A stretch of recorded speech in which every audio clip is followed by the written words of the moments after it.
Hola chicos, ¿cómo están? Mi nombre es Daniela Cáceres, interna en medicina de séptimo año y siguiendo con los temas de medicina, hoy día vamos a hablar sobre litiasis biliar. Dentro de la presentación primero hablaremos sobre litiasis biliar, su definición, epidemiología y anatomía, para luego continuar con colitiasis y hablar sobre sus factores de riesgo, clínica y diagnóstico y tratamiento. Finalmente veremos algunas de las complicaciones como la colecistitis, la coleocolitiasis y la colangitis. A modo de definición, litiasis biliar se define como presencia de cálculo en la vesícula biliar o en los conductos biliares. Tener en cuenta que los cálculos biliares son depósitos cristalizados que pueden contener tanto colesterol como bilirrubina y que se forman comúnmente en la vesícula biliar, pero también se pueden formar en cualquier parte del árbol biliar. También considerar de que la enfermedad por cálculos biliares se define como la aparición de síntomas atribuibles a su presencia o complicaciones que pueden ser causadas por la presencia de estos cálculos biliares. Entonces, los pacientes que son asintomáticos, en ellos no se dice que tienen una enfermedad por cálculos biliares. La entidad más importante dentro de estas patologías es la colelitiasis por su alta prevalencia, pero también tenemos algunas complicaciones que se pueden presentar como la coleocolitiasis, la colecistitis y la colangitis, las cuales muchas veces va a tener implicado el hecho de que haya un cálculo en alguna parte de la vía biliar. En cuanto a la epidemiología, en Chile existe una alta prevalencia en comparación con el resto del mundo, tanto en las autopsias como en la población viva. Se ha demostrado una frecuencia del 38,5 y el 17,2% en hombres y mujeres, en mujeres y hombres respectivamente, mayores a 20 años, y a partir de los 50 años la frecuencia de colelitiasis es tan alta como el 60% en mujeres y cercana al 50% en hombres, siendo la tasa de colecistectomía de 224 por 100.000 habitantes en Chile. Por lo tanto, es una enfermedad altamente prevalente y al tener un abordaje quirúrgico tiene gran importancia desde el punto de vista de cirugía. En cuanto a la anatomía, hay que tenerla muy presente, ya que dependiendo de dónde se encuentre alojado el cálculo, son los síntomas que nos pueden dar y referir al paciente y orientar hacia alguna patología. Por lo tanto, tenemos primero de que el hígado es el que produce la bilis, que esta luego se va a almacenar en la vesícula biliar para poder ser secretada en el duodeno. El hígado produce, como dije anteriormente, la bilis, la cual va a ser secretada hacia conductos biliares, los cuales se van a ir agrandando y van a formar, a ver, les voy a mostrar aquí, van a formar el conducto hepático derecho y el conducto hepático izquierdo, los cuales se van a unir pocos centímetros afuera del hígado para formar el conducto hepático común. Este se va a unir con el conducto cístico, el cual viene desde la vesícula, y van a formar el colédoco. El colédoco va a descender por detrás del duodeno y luego va a atravesar el páncreas para juntarse con el conducto pancreático. Al juntarse con, Al juntarse con el conducto pancreático van a formar la ampolla de Vater, ¿ya? Y es así como esto va a llegar al duodeno y va a secretar aquí la bilis. Hay que tener en consideración de que el colédoco en su última porción, sus fibras se van a engrosar formando el esfínter de Oddi, el cual dependiendo si está contraído o relajado va a permitir que pase o no la bilis al duodeno y o si no va a hacer que ésta se devuelva hacia la vesícula para ser almacenada. Entonces, hablando ya sobre colelitiasis, esta se define como la presencia de cálculo en la vesícula biliar, la cual puede estar formada por diferentes tipos de cálculos. Tenemos entonces los cálculos de colesterol, los cálculos mixtos y los pigmentarios.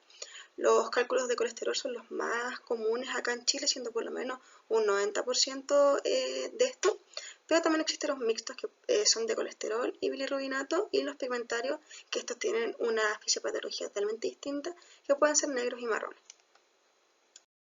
Entonces, siguiendo con este esquema, vamos a tener los cálculos de colesterol, que pueden ser de colesterol puro o mixtos, los cuales van a tener por lo menos un 50% de colesterol, y los pigmentarios, que pueden ser negros, los cuales van a estar formados en la vesícula, o marrones, los cuales van a estar formados en las vías biliares, y van a estar asociados principalmente a infección y estasis. En cuanto a la fisiopatología, son varios los mecanismos que van a condicionar la formación de cálculos biliares, los cuales van a estar estrechamente relacionados con los factores de riesgo que vamos a ver más adelante. Sin embargo, el punto central de esta fisiopatología es la incapacidad para poder mantener sus ductos biliares en estado soluble, ¿ya?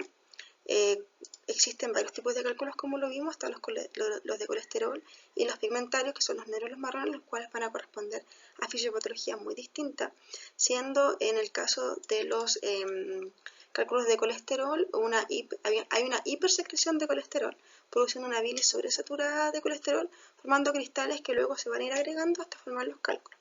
A diferencia de los cálculos pigmentarios, que estos se van a deber a una deconjugación de bilirrubina en las vías biliares, produciendo una bilirrubina mucho menos soluble, ¿ya? Y como dijimos, los marrones se van a producir en las vías biliares asociados sobre todo a infección estasia de esta. En cuanto a los factores de riesgo, lo quise dividir en varias partes. Tenemos aquí en el lado izquierdo como los factores que son como más generales, y en el lado derecho están los que están asociados a dieta y estilo de vida, a medicamentos, y acá no se ve, pero son los que están asociados a estasia biliar. En cuanto a los factores más generales, vamos a tener la edad y el sexo femenino, ya que según revisiones se da cuenta de que es altamente más prevalente en estos grupos. También la susceptibilidad genética, ya que se ve que en parientes de primer grado hay una mayor correlación en cuanto a esta patología, pero acá en Chile también hay que tener presente la antecedente de raza mapuche, ya que esto tiene una fuerte incidencia en la formación de cálculos biliares. El embarazo también es un factor a considerar, ya que cuando la paciente cursa con un embarazo va a haber un cambio cualitativo en la composición de la bilis y un retraso en el vaciamiento de la vesícula biliar. Estas dos cosas van a promover la formación de cálculos biliares y el riesgo va a aumentar tanto con la frecuencia como con el número de embarazos. Así que es un dato que hay que preguntar a la paciente.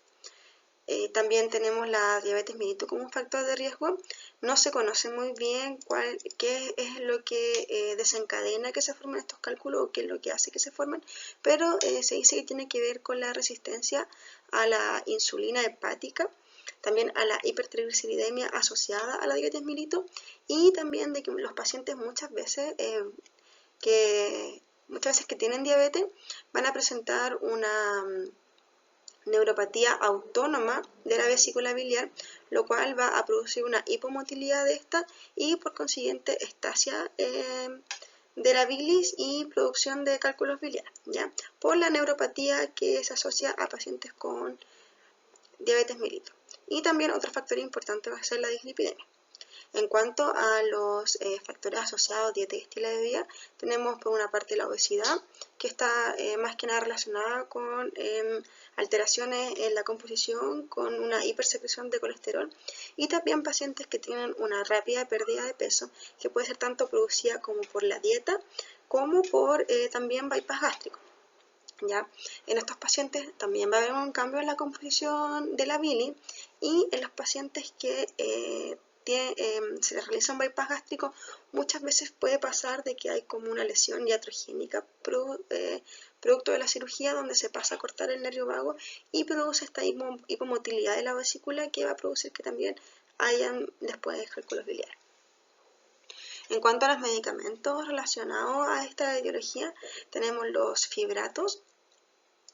También están la ceftriaxona, la cual se dice de que podría influir en la formación de cálculos cuando se ocupa por más de 3 semanas en dosis altas. Los análogos de somatostatina en pacientes con acromegalia, por ejemplo, y la terapia de reemplazo hormonal y los ACO, lo cual va a estar totalmente relacionado con la cantidad de estrógenos que tenga. Y en el caso de los ACO, de los anticonceptivos orales, esto solamente tiene un efecto temporal, ya que la paciente, después de haberlo utilizado 10 años, disminuye este factor como productor de cálculos biliares.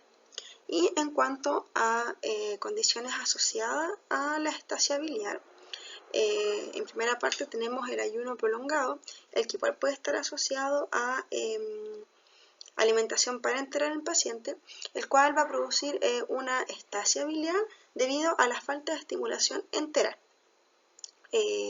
Lo que va a producir es que se formen estos cálculos biliares, y también pacientes con lesiones en la médula espinal, los cuales van a tener una disminución en la motilidad de la vesícula biliar, que va a conducir a una estasia en la vesícula, y una disminución del tránsito intestinal que conduce también a una alteración en la circulación enteropática, ¿ya?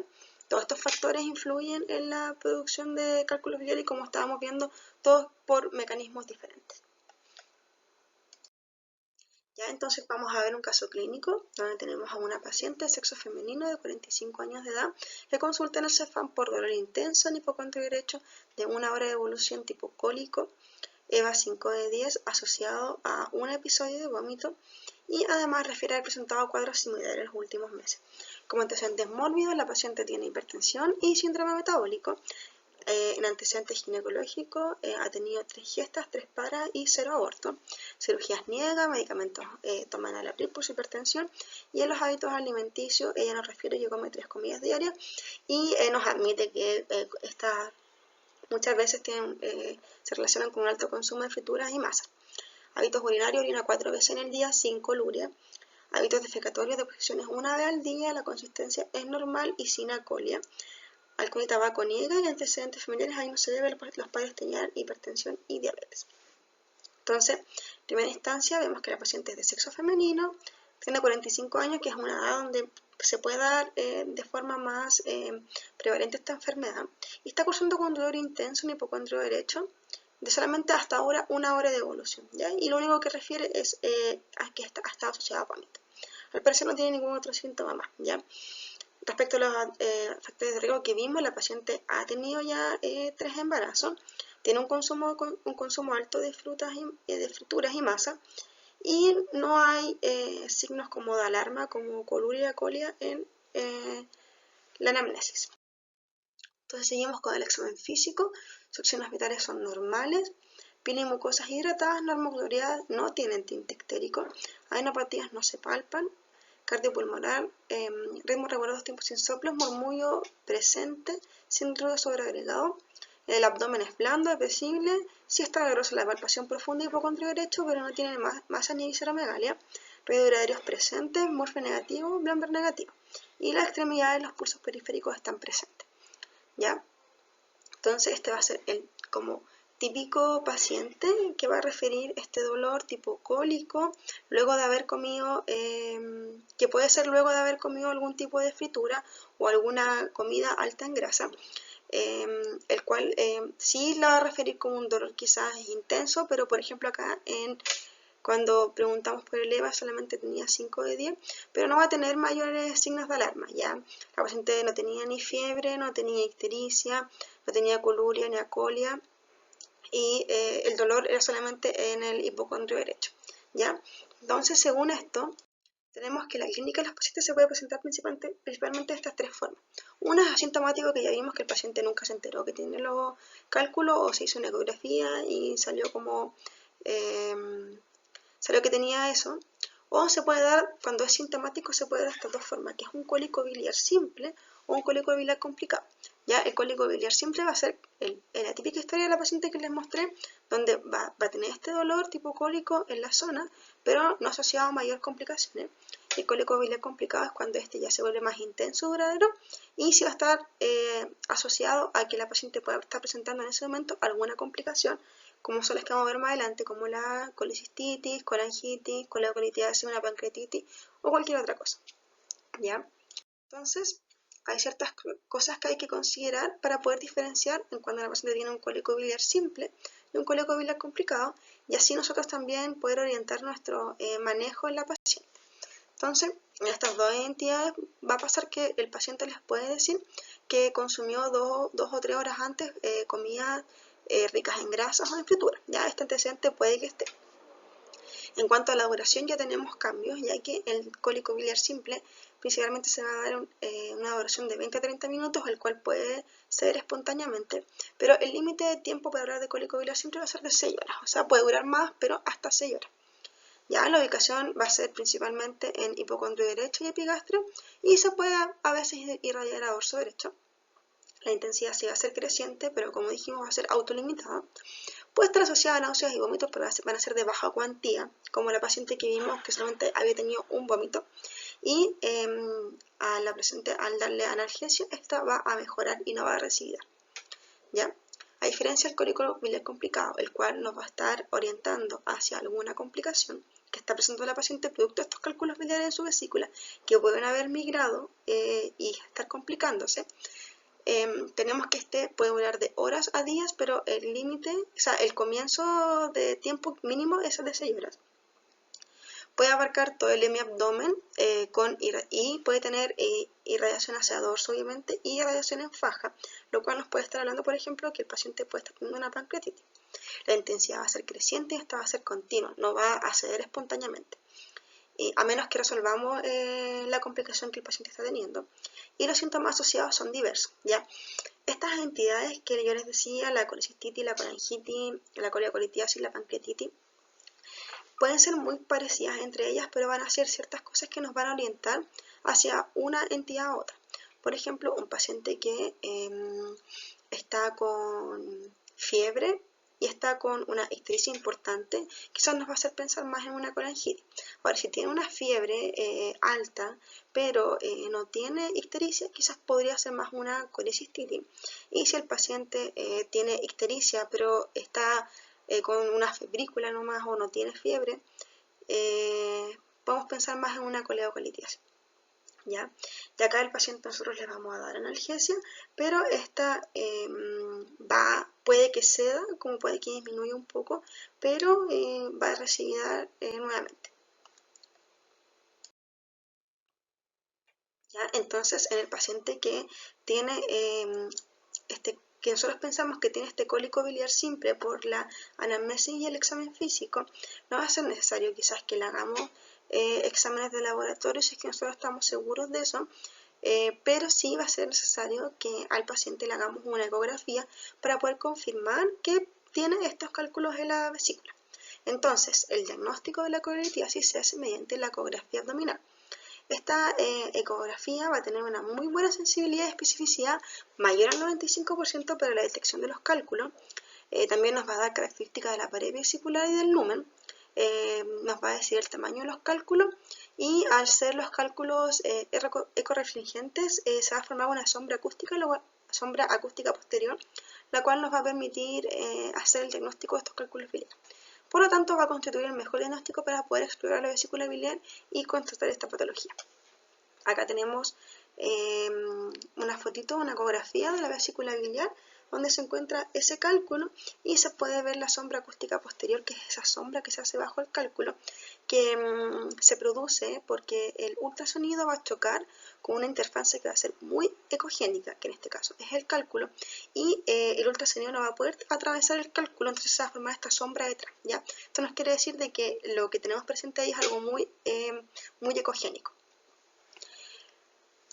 Entonces, en la ecografía, si tenemos focos ecogénicos, una sombra acústica posterior, y estos cálculos, esta imagen es móvil, nos quiere decir que estamos bajo la presencia de cálculos biliares.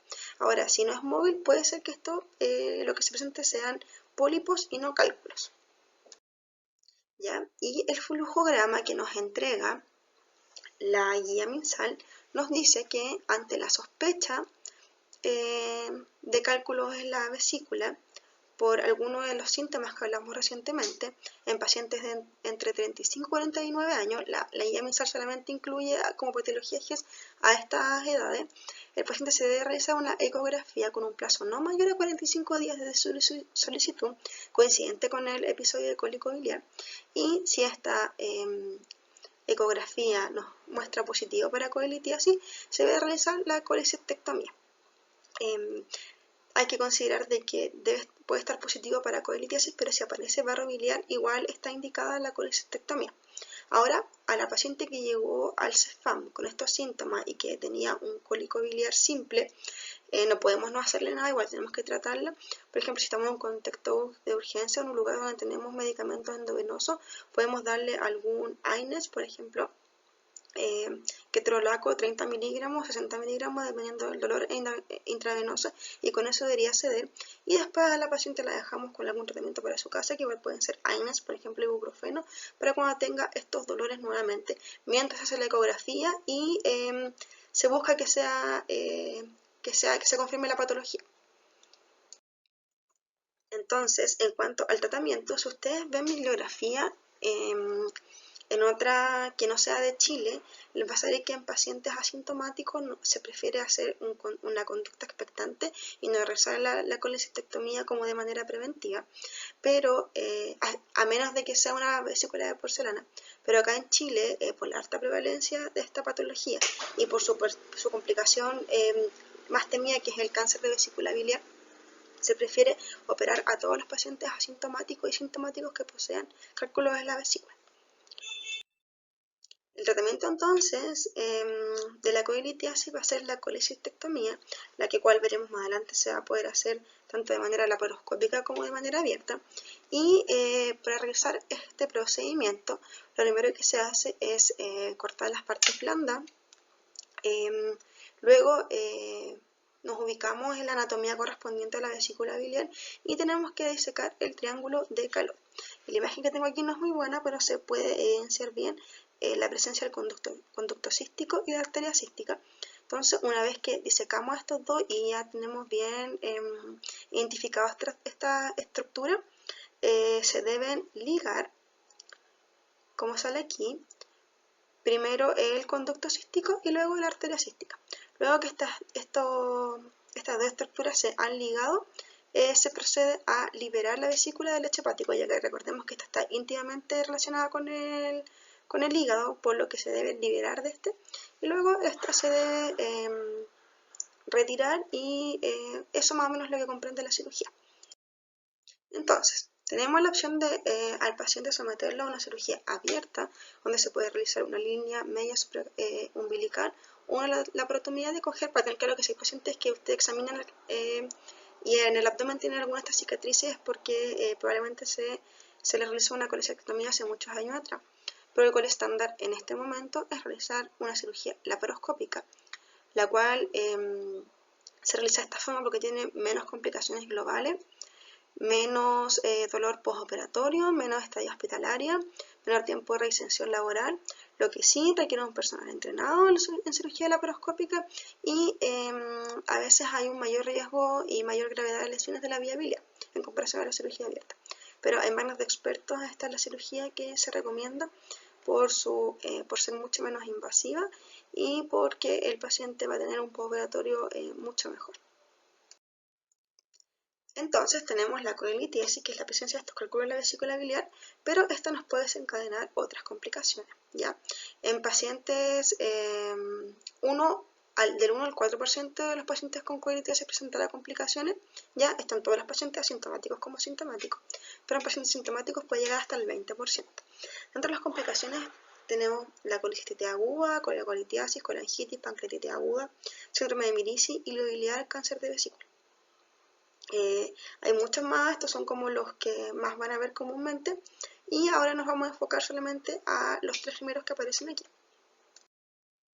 La primera complicación que veremos asociada a colelitiasis va a ser la colicistitis aguda, que esta se refiere a la inflamación de la vesícula biliar secundario a obstrucción persistente de la salida del conducto cístico en el bacinete vesicular.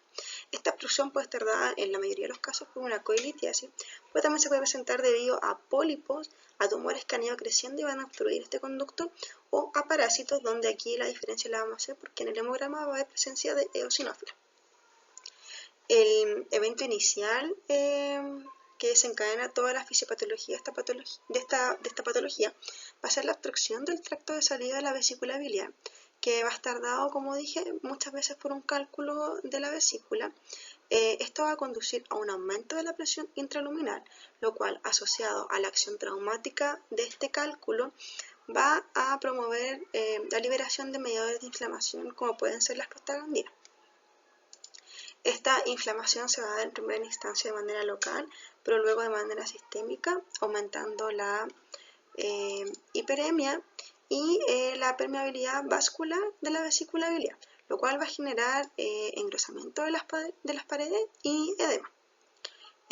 Con este edema, pero primero va a haber un compromiso del retorno venoso, lo cual va a perpetuar más el edema, y luego puede haber un compromiso del flujo arterioso, lo cual puede producir una necrosis y posterior perforación de la vesícula biliar, como ya en estadios mucho más avanzados. Entonces, por ejemplo, en un paciente que tiene Blamberg positivo y que estamos con la sospecha de esta patología, puede ser de que haya tenido una perforación y en ese caso a la radiografía o al TAC va a aparecer aire subdiafragmático.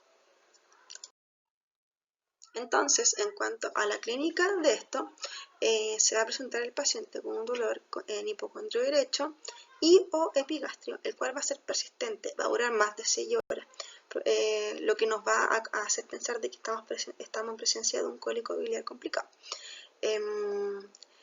Va a durar entre 12 y 24 horas y el paciente puede referir en la historia clínica esta historia de cólicos biliares anteriormente. Normalmente va a estar acompañado de náuseas, vómitos, que van a ser, no va a ser solamente un vómito, probablemente van a ser más vómitos, y anorexia. Puede tener fiebre baja, una febrícula por ejemplo, pero no va a ser el síntoma cardinal. Al examen físico va a tener una sensibilidad a la palpación del abdomen superior más intensa en hipocondrio derecho por la topografía de la vesícula biliar y puede existir el signo de Murphy positivo, ¿ya? Este signo es muy sugerente de colecistitis, pero solamente tiene una sensibilidad del 54% y una especificidad del 81%. Esto quiere decir que puede estar presente en otras patologías como diagnósticos diferenciales de esta. Por lo tanto, no es patrón mnemónico, ¿ya? Pero sí es muy sugerente, si un paciente lo tiene, pensar en una colecistitis. Y también puede haber en el examen físico, al hacer la palpación, una masa palpable en hipocondrio derecho. ¿Ya? Recordar que el signo de Murphy es un dolor abdominal que se exacerba en forma brusca al realizar una inspiración profunda mientras nosotros estamos palpando la zona del hipocondrio derecho y que al realizar esto obliga al paciente a interrumpir dicha aspiración por el dolor. Entonces, si tenemos a un paciente que presenta estos síntomas, que está con este cólico de varias horas de evolución asociado a dolor, con vómitos, con anorexia, y por ejemplo puede tener este signo de Murphy positivo, vamos a tener que realizar pruebas de laboratorio, incluyendo parámetros inflamatorios, pruebas hepáticas y enzimas pancreáticas, pensando en los diagnósticos diferenciales de alguna de estas entidades, ¿ya? Y vamos a tener que realizar también una ecografía abdominal. En cuanto a los estudios que realizaremos, probablemente van a aparecer los parámetros inflamatorios elevados, pero el resto de los exámenes van a estar normales. Y en cuanto al manejo, lo que se recomienda es realizar una colecistectomía laparoscópica de forma precoz. Ustedes, si leen literatura de otros países, algunos van a decir de que lo que se prefiere es enfriar la vesícula con antibióticos y esperar unas cuantas semanas para realizar una colecistectomía de forma diferida. Acá en Chile no se realiza eso, sino que al estar ante la sospecha de una colecistitis, se toman estos exámenes, se hace la ecografía y si se confirma, el paciente se hospitaliza, se deja en régimen cero, se debe dar analgesia y colocarle vías venosas para poder dar hidratación también, y solamente se dan antibióticos en el caso de que el paciente esté con una complicación aparte de esta patología, pero si no, no es necesario y se hace la colecistectomía lo antes posible. Entonces, si estamos bajo la sospecha de una colecistitis, le realizamos al paciente los exámenes de laboratorio, le realizamos la ecografía y en la ecografía vamos a poder ver cálculos biliares impactados, por ejemplo, barro biliar y líquido perivesicular. También podemos evidenciar el signo de Murphy ecográfico. Podemos ver una pared engrosada de la vesícula biliar mayor a 5 milímetros, una vesícula biliar distendida con un diámetro de eje de eje largo mayor a 8 centímetros y un diámetro de eje corto mayor a 4 centímetros, y se puede ver una capa hiperegogénica con estriaciones en la pared de la vesícula biliar. Como vemos acá, se puede evidenciar en la vesícula. A mi parecer este es un corte transversal de la vesícula y se puede ver el cálculo, y aquí está indicando la pared que está claramente engrosada, ¿ya? Entonces con eso ya podemos orientar a que la patología del paciente es una colecistitis aguda. Y acá tenemos esa tablita que aparecen algunos criterios diagnósticos establecidos para poder estar bajo una sospecha y confirmar el diagnóstico de colecistitis, para que lo tengan presente. Otra entidad muy importante entre las complicaciones que se pueden dar por cálculo de las vías biliares está la coledocoitiasis, que es la presencia de cálculo de las vías biliares. siendo estas pueden ser en el colédoco o en el conducto hepático común, y estas se pueden dar de forma primaria o secundaria. Primaria va a ser cuando el cálculo se va a formar en el conducto, y secundaria es cuando se forma la vesícula biliar migrando hacia el conducto, que va a ser la forma más común en cómo se presenta. La clínica del paciente va a ser dolor abdominal en epigastrio y o hipocondrio derecho, tipo cólico y radiado dorso. Ya hasta aquí al parecer es como muy parecido a lo que puede ser una colecistitis, pero en este caso, además de estar asociado a náuseas y vómitos, por ejemplo, el paciente va a presentar síntomas colestásicos, o sea, el paciente va a referir ictericia, coluria, hipocolia o prurito, ¿ya? La ictericia que el paciente va a tener no va a ser una ictericia tan importante, porque cuando los pacientes están muy amarillos, eso no nos deja ver más que nada que el paciente puede tener alguna patología maligna. Esta va a ser una ictericia leve que se puede ver en mucosa y en esclera, ya, pero va a estar presente. Igual que normalmente el paciente no va a tener acolia, por ejemplo, va a tener hipocolia, ya que la colia está más asociada a patologías malignas. En el examen físico va a haber dolor en el hipocondrio derecho, en el epigastrio, y vamos a evidenciar ictericia leve en escleras y mucosa. Ya lo que yo hacía era, o sea, obviamente hay que ver las escleras del paciente, pero le pido que levante la lengua para poder ver la zona de abajo, y ahí es donde se ve por primera vez la ictericia en su comienzo. ¿Ya? Así que tener en cuenta. Ya, entonces, cuando estamos presentando una coleocolitis así, hay que realizar el estudio de laboratorio igual que con la colecistitis. Ya hay que pensar en todas estas entidades siempre. Entonces, tenemos que tomarle parámetro inflamatorio, pero muy importante tomar las pruebas hepáticas y también tomar enzimas pancreáticas por si acaso. Y lo que nos va a salir va a ser que el paciente va a tener un patrón hepático colestásico, ¿ya? Va a tener principalmente aumento de fosfatas alcalinas y GGT, puede que también tenga aumento de las otras transaminasas, pero de menor cantidad, y va a tener aumento de la bilirrubina a predominio directo, ¿ya? Si el paciente presenta este patrón colestásico, lo que hay que seguir es hacer el estudio de imágenes, ¿ya? Se puede hacer una ecografía abdominal y es bueno para empezar a hacer el estudio, ya que si el paciente presenta cálculos en la vesícula, puede ser de que algún cálculo haya migrado hacia el colédoco, pero la desventaja que tenemos con la ecografía es que tiene muy mal rendimiento para evaluar vía biliar distal, ¿ya? Así que no es el examen que si esto no aparece negativo, no nos va a dejar tranquilos. Ya hay que tener en consideración de que cuando la vía biliar es mayor a 6 milímetros es sugerente de coleocolitiasis, y cuando los pacientes están colecistectomizados, ahí es mayor a 8 milímetros. Entonces, como la ecografía abdominal no tiene no es tan buena para hacer este diagnóstico, lo que se recomienda es que se haga una colangioresonancia. Este es el gold estándar para poder evaluar la presencia de coleocolitiasis, ¿ya? La colangioresonancia es un examen que no es invasivo, como otros que veremos más adelante, y tiene muy buena sensibilidad y especificidad. Sí, quizás no mucho cuando los cálculos son muy pequeños, menor a 5 milímetros, pero en el resto de los casos sí. Y la imagen que les puse aquí es la imagen de una colangioresonancia. Entonces, cuando si se presenta un paciente en urgencias que tenga los síntomas sugerentes de coleocolitiasis, hay que hacer la ecografía igual, pero cuando se hospitalice hay que dejarle que se tiene que hacer durante su estudio este examen. Ya también tenemos la RCP, que es un examen que sirve tanto de forma diagnóstica y terapéutica para esta patología, pero no está exento de complicaciones, como puede ser una pancreatitis aguda o hemorragia. Entonces se prefiere solamente dejar para realizarlo de forma terapéutica. Y está la colangiografía intraoperatoria, la cual también es un muy buen examen, pero es un examen invasivo que se debe hacer durante la cirugía.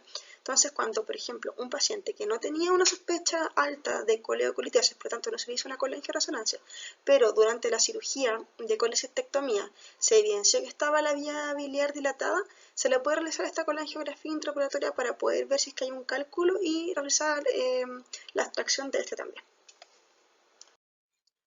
Entonces, el tratamiento de la coleocolitiasis va a depender de algunas cosas, porque se nos puede presentar un paciente que, por ejemplo, tenga solamente cálculos en la vía biliar, pero al hacer la ecografía no tenga cálculos en la vesícula, como también puede ser un paciente que, por ejemplo, esté colecistectomizado, entonces va a tener solamente cálculos en la vía biliar, como puede ser un paciente que tenga las dos cosas, tanto cálculos en la vesícula como cálculos en la vía biliar. Entonces ahora vamos a ver cuando solamente tienen cálculos en la vía, ¿ya? En este caso, lo que se puede realizar es, lo que se debe hacer es una RCP, que como dijimos, esta sí se ocupa de manera terapéutica, y que durante la RCP se realiza una esfinterotomía, ¿ya? Y se extraen los cálculos con un canastillo de Dormia o un catéter balón. La primera imagen que les dejo aquí es el canastillo de Dormia, ¿ya? El cual se introduce de manera cerrada en la vía biliar y luego se abre para poder extraer el cálculo como aparece en la imagen. La otra forma de hacerlo es con un catéter balón, que es el de la segunda imagen, que como ustedes pueden ver, este sirve más, por ejemplo, cuando los cálculos son como más una arenilla que no se pueden sacar con el canastillo, entonces por arrastre uno introduce el catéter balón cerrado, luego lo infla y por arrastre saca los cálculos, ¿ya? Y en la última imagen que no se ve completamente se puede ver cómo se realiza la RCP.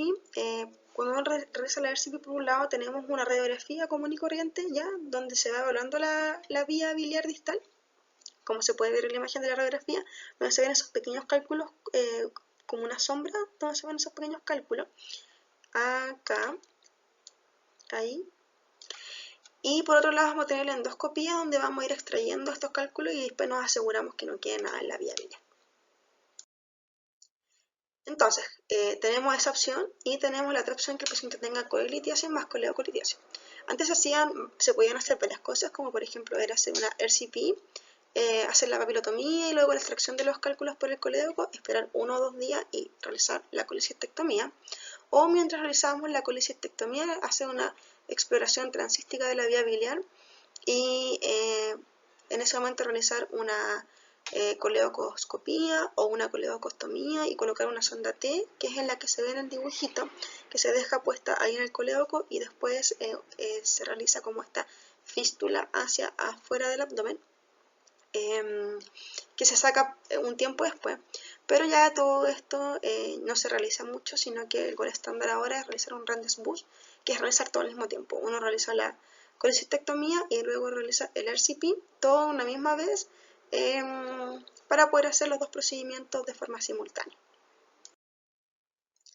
Y por último veremos la colangitis, que va a ser una infección bacteriana de la vía biliar. Ya, hay que tener claro de que, por ejemplo, la colecistitis es solamente la inflamación de la vesícula. En la colangitis vamos a tener ya una infección bacteriana de esta, ¿ya? En cuanto a su fisiopatología, vamos a tener primero una obstrucción de la vía biliar, que puede ser, por ejemplo, por un cálculo, una coledocolitiasis que no se resolvió a tiempo. Esto va a producir una ectasia biliar y luego las bacterias gastrointestinales van a ascender por los conductos linfáticos infectando estas vías biliares, ¿ya? Así que se produce una infección de la vía biliar. La clínica va a ser, se va a definir con la tríada de Charcot, que sería dolor abdominal, fiebre y ictericia, y cuando el paciente ya presenta un shock séptico se pueden agregar hipotensión y compromiso de conciencia, que esto se le llamaría la pentada de Reynolds. Ya, acá igual se deben realizar los mismos exámenes que dijimos anteriormente, y en los exámenes de laboratorio se va a ver, van a estar los parámetros inflamatorios elevados y va a tener un patrón colestásico en sus exámenes hepáticos. ¿Ya? El tratamiento, entre paciente hay que hospitalizarlo, alimentación, si es que es necesario drogas vasoactivas, ¿ya? Y como aquí es una infección bacteriana por bacterias gastrointestinales, se deja con antibióticos intentando cubrir empíricamente estas bacterias con una cefalosporina de tercera generación que podría ser, por ejemplo, ceftriaxona y metronidazol. Y el pilar fundamental del tratamiento de esta patología es el drenaje de vía biliar, el cual se puede hacer, por ejemplo, por vía endoscópica con o sin una prótesis, dependiendo de la situación. Se puede hacer una coledocostomía con sonda T, que fue lo que explicamos anteriormente, y un drenaje percutáneo. Y sí o sí se debe realizar de forma diferida una colecistectomía. Y para terminar les dejo este dibujito que está acá, que me pareció súper bueno, ya que explica según la posición del cálculo cuáles son los síntomas que pueden dar o qué patología pueden dar, para que lo revisen. Y eso chicos, espero que les haya gustado y que quedado claro todo las patologías vistas y espero que estén bien.